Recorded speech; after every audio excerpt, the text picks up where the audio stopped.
केलं, त्याला तोडून मोडून दाखवलं गेलं, मागचं आणि पुढचं काय दाखवलं गेलं नाही. खरं म्हणजे अर्धवट दाखवण्याच्या भरोश्यावर हे देशामध्ये काहीतरी वेगळं वातावरण निर्माण करून काँग्रेसला अडचणीत आणण्याचं काम त्या ठिकाणी करण्याचं काम काही ठराविक मीडिया ही करते आहे, ती जाणून बुजून करते आहे.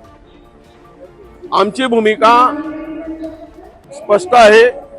जे आमच्या राहुलजी गांधींनी, आमच्या मल्लिकार्जुन खरगे साहेबांनी जी भूमिका मांडली ती भूमिका आमच्या पक्षाची आहे. मी काल बोलताना जे म्हणालो की हे पहिल्यांदा होते आहे की अतिरेक्यानं एवढा वेळ मिळाला तर तेवढंच दाखवलं गेलं.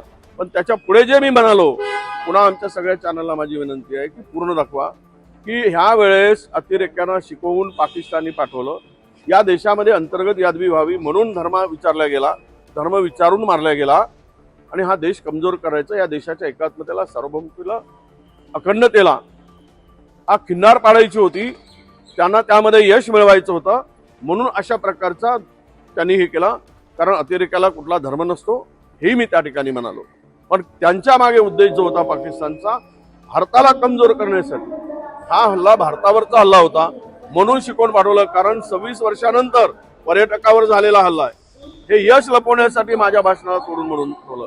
म्हणून मी या माझ्या बोलण्यामुळे आमच्या ज्या बिचारा इनोसंट आणि निष्पाप लोकांचा बळी गेलाय, त्यामध्ये अतिरेक्यांनी त्यांना मारलंय, त्यांच्या कुटुंबियाला काही वेदना झाल्या असतील तर मी माफी मागेल आणि मी माफी मागतोय. पण मीडियानाही माझी विनंती आहे की भाषण पूर्ण दाखवा. अर्धवट दाखवून देशातील लोक दूषित म्हणजे सरकारचं अपयश लपवण्यासाठी हे उलट त्याला त्या पद्धतीनं मोडून दाखवून काहीतरी संभ्रम निर्माण करण्याचं काम होऊ नये. माझी भूमिका ही स्पष्ट होती. अतिरेकी पहिल्यांदा धर्म विचारतायत. अतिरेकानं एवढा वेळ मिळाला, त्यांना शिकवून पाठवलं गेलं आणि या देशामधील 2 धर्मामध्ये भांडणं लावण्याचं काम आणि देश कमजोर करण्याचं काम त्या ठिकाणी त्या पाकिस्तानचा होता.